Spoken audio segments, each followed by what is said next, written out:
Hello students, and welcome to the lecture on quality management and its principles. After the lecture, we will be able to learn the following objectives. Discuss the basic concepts of operation. Explain the historical development of operation management. Discuss the production of goods versus delivery of services.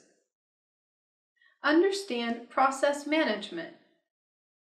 Discuss operations management and decision-making. Explain the analysis of trade-offs. Describe the degree of customization and a systems approach.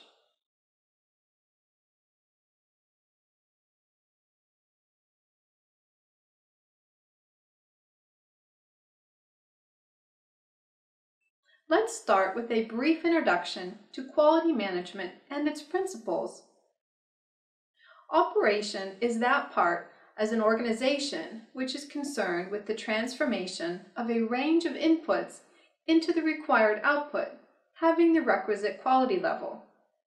Management is the process which combines and transforms various resources used in the operations subsystem of the organization into value-added services in a controlled manner as per the policies of the organization.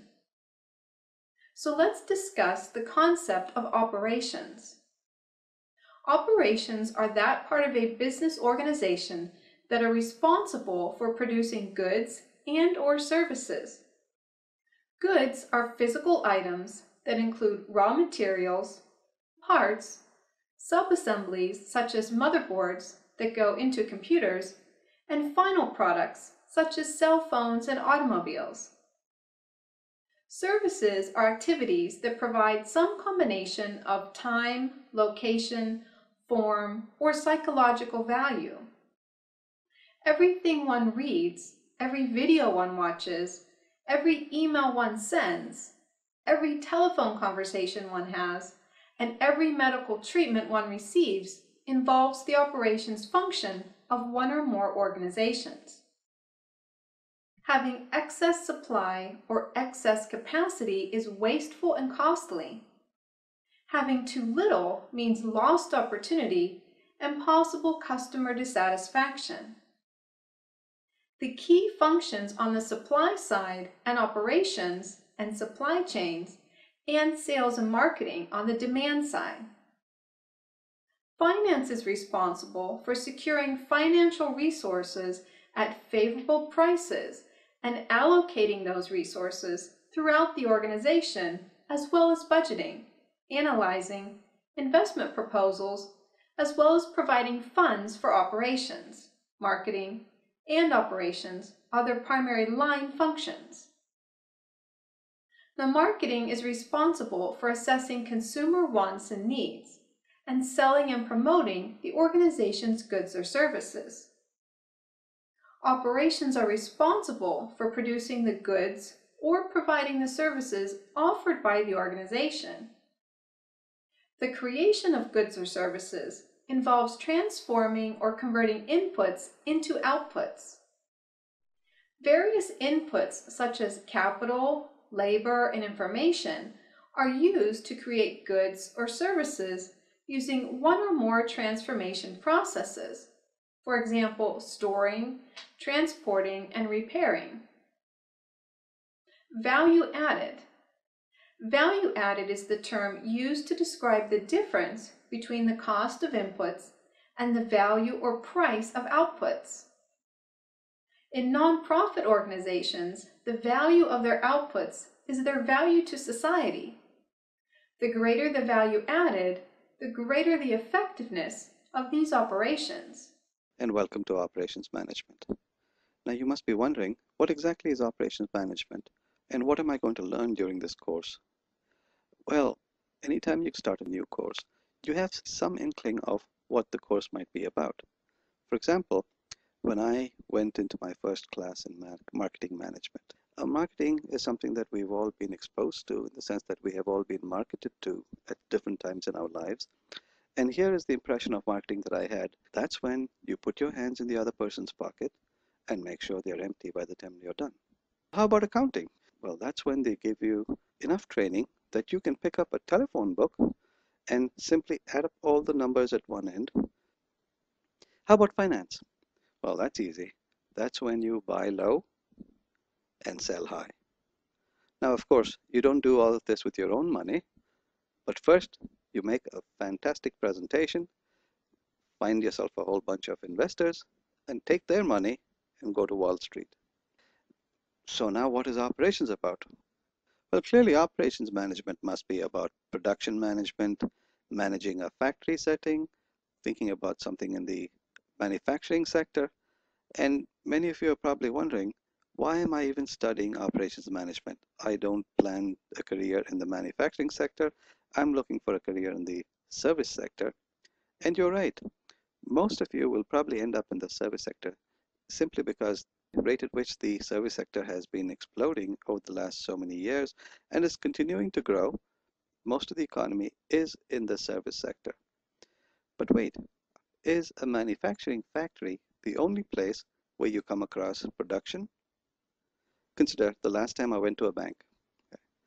So I walked up to the teller and he said, "What can I do for you?"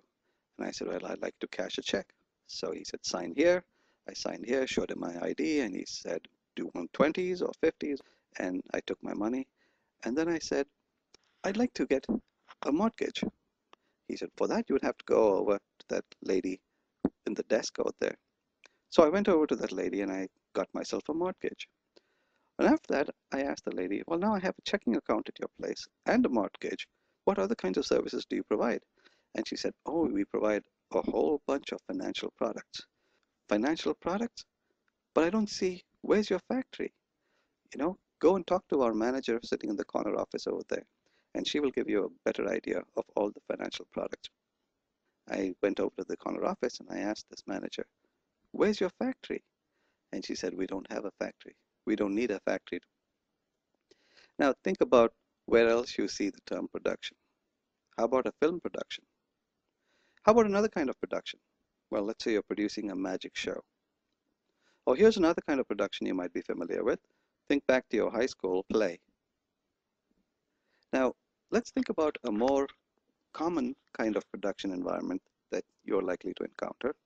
And here you are sitting at your desk and your boss loads you up with a pile of work, but you are sharp. So you slice through that work and it's all finished. But your boss gives you more work, and even more work, and even more work. Now you can see that basically what you're doing is you're taking inputs and you're producing outputs. And to do this production, you're using transformation processes. You don't have a factory of any sort, but you have transformation processes. Now this transformation processes could involve something as simple as doodling on a piece of paper or clickety-clack on a computer keyboard. But whatever you're doing, you're transforming inputs into outputs, and that is the kind of production you're likely to be doing. Now, when we talk about operations and transformations, we said we take inputs and we transform them to produce outputs, and this happens in any organization. It doesn't have to be a for-profit organization. It could be a non-profit organization. It could be a governmental organization. Any organization exists to produce outputs, and you do that by taking inputs and transforming them. Now, when you think about a good operation, a well-managed operation, basically you're saying that you can produce more outputs using the same inputs. You can produce the same outputs using fewer inputs. It's like doing more with less. A term that we use is productivity, which is outputs divided by inputs, and productivity measures how many outputs can I produce for every unit of input. For over 2 centuries, operations and production management has been recognized as an important factor in a country's economic growth. Production management becomes the acceptable term from the 1930s to the 1950s. As F.W. Taylor's works become more widely known, managers developed techniques that focused on economic efficiency in manufacturing. Workers were studied in great detail to eliminate wasteful efforts and achieve greater efficiency.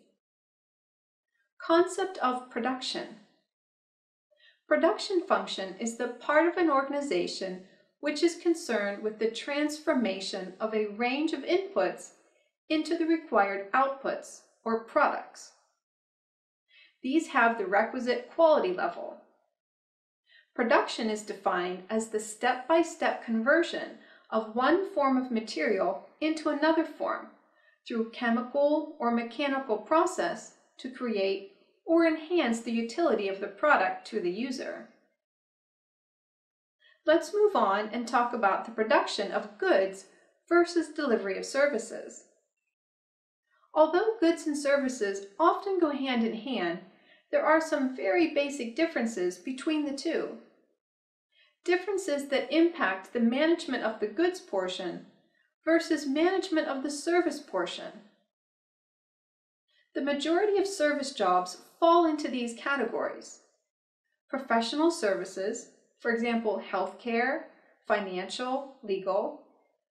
Mass services, such as utilities, internet and communications. Service shops, such as tailoring, appliance repair, car wash, auto repair and maintenance.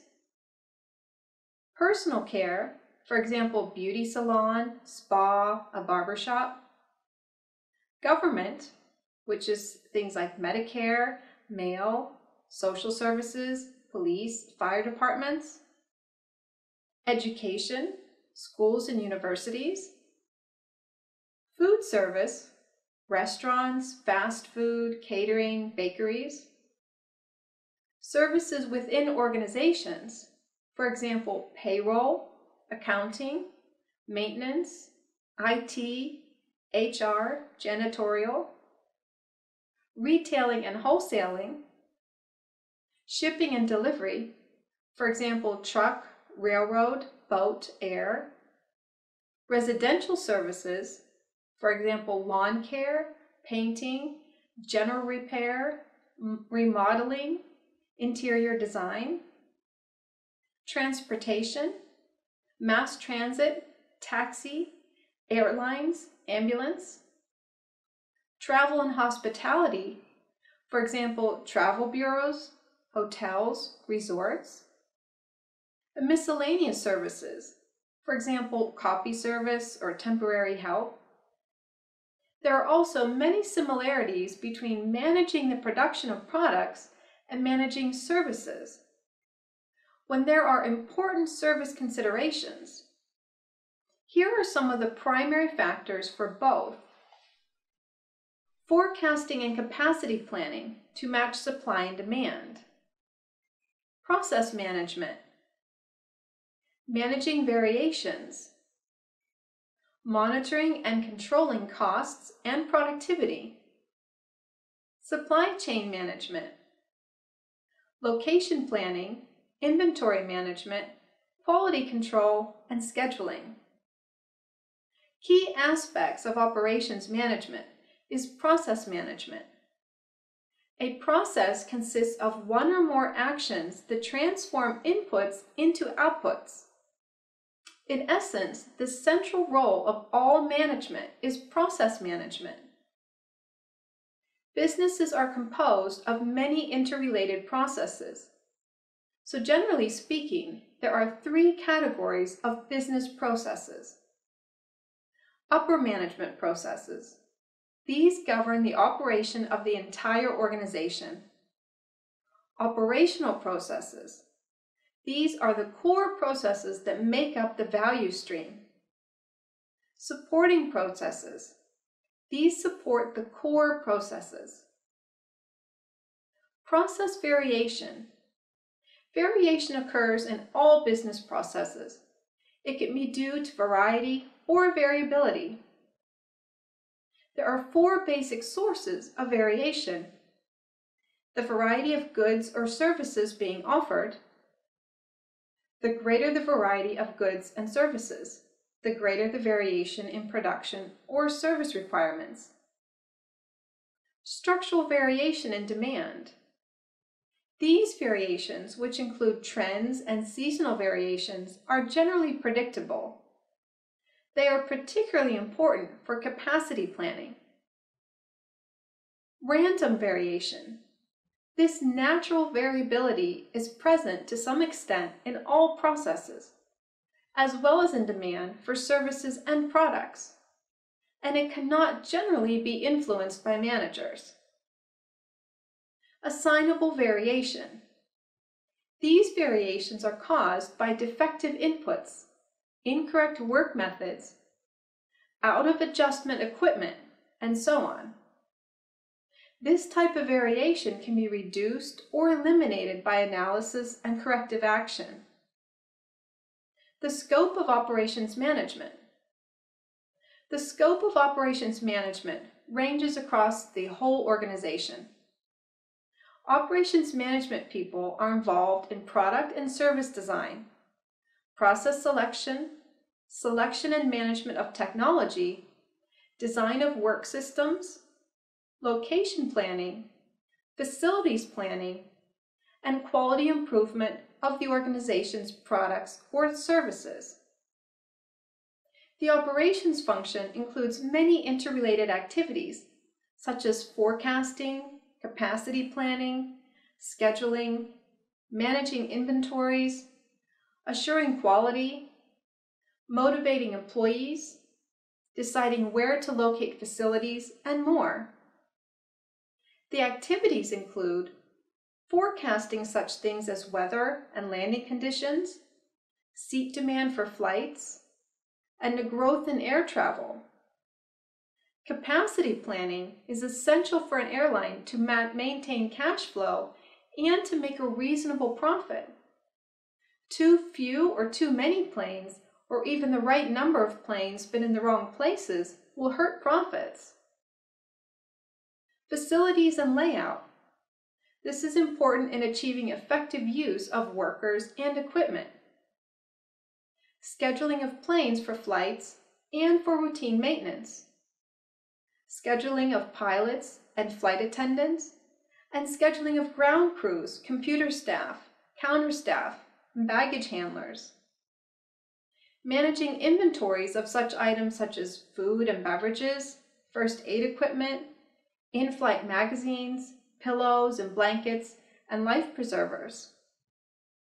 Assuring quality, essential in flying and maintenance operations, where the emphasis is on safety and important in dealing with customers at ticket counters, check-in, telephone, and electronic reservations, as well as curb service, where the emphasis is on efficiency and courtesy.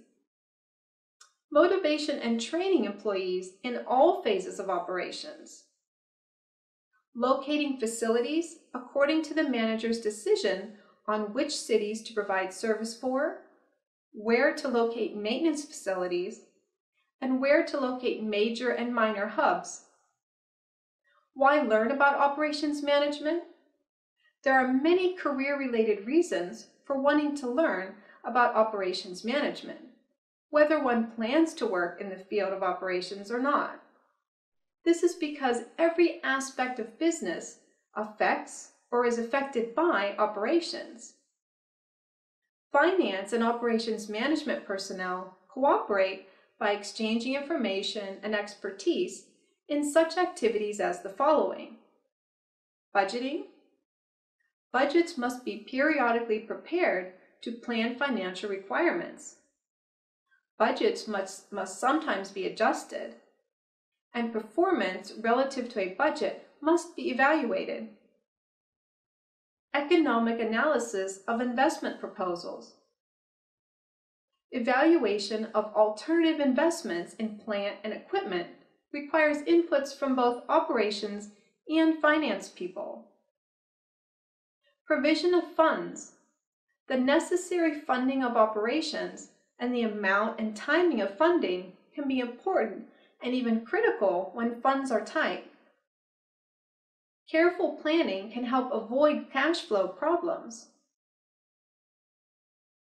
Now let's explore the operations management and decision making. The chief role of an operations manager is that of planner, decision maker, and in this capacity, the operations manager exerts considerable influence over the degree to which the goals and objectives of the organization are realized. Most decisions involve many possible alternatives that can have quite different impacts on costs or profits. Consequently, it is important to make informed decisions. Operations management professionals make a number of key decisions that affect the entire organization. These include the following. What resources will be needed and in what amounts? When will each resource be needed? When should the work be scheduled? When should materials and other supplies be ordered? When is corrective action needed? Where will the work be done? How will the product or service be designed? How will the work be done? Organization, methods, equipment? How will the resources be allocated? Who will do the work? Models. A model is an abstraction of reality, a simplified representation of something. It has many of the same visual features, shape, relative proportions, and wheels, that make it suitable for the child's learning and playing. Because models play a significant role in operations management decision-making, they are heavily integrated into the material of this text. For each model, try to learn its purpose, how it is used to generate results, how these results are interpreted and used, and what assumptions and limitations apply. Managers use models in a variety of ways and for a variety of reasons. Models are beneficial because they are generally easy to use and less expensive than dealing directly with actual situations, require users to organize and sometimes quantify information, and in the process often indicate areas where additional information is needed. Increase understanding of the problem. Enable managers to analyze what-if questions. Serve as a consistent tool for evaluation and provide a standardized format for analyzing a problem. Enable users to bring the power of mathematics to bear on a problem. Quantitative approaches. Quantitative approaches to problem solving often embody an attempt to obtain mathematically optimal solutions to managerial problems. Linear programming and related mathematical techniques are widely used for optimum allocation of scarce resources. Performance metrics. All managers use metrics and manage and control operations. There are many metrics in use, including those related to profits, costs, quality, productivity, flexibility, assets, inventories, schedules, and forecast accuracy. Analysis of trade-offs operations personnel frequently encounter decisions that can be described as trade-off decisions. Degree of customization. A major influence on the entire organization is the degree of customization of products or services being offered to its customers. Providing highly customized products or services. A systems approach. A systems viewpoint is almost always beneficial in decision-making. A system can be defined as a set of interrelated parts that must work together. In a business organization, the organization can be thought of as a system composed of subsystems, which in turn are composed of lower subsystems. Operations today. Advances in information technology and global competition have had a major influence on operations management.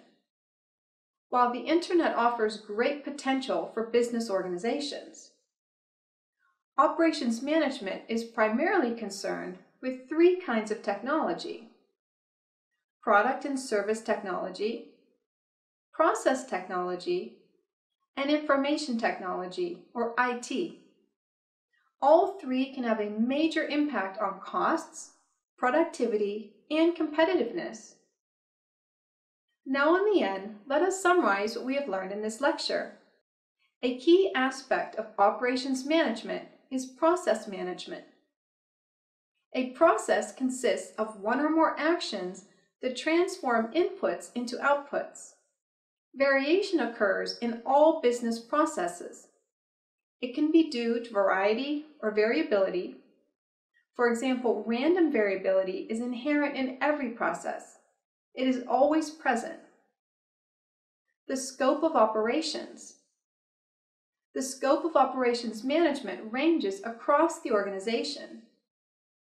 Operations management people are involved in product and service design, process selection, selection and management of technology, design of work systems, location planning, facilities planning, and quality improvement of the organization's products or services. A primary function of an operations manager is to guide the system by decision making. Certain decisions affect the decision of the system, and others affect the operation of the system. Production function is the part of an organization which is concerned with the transformation of a range of inputs into the required outputs, or products, having the requisite quality level.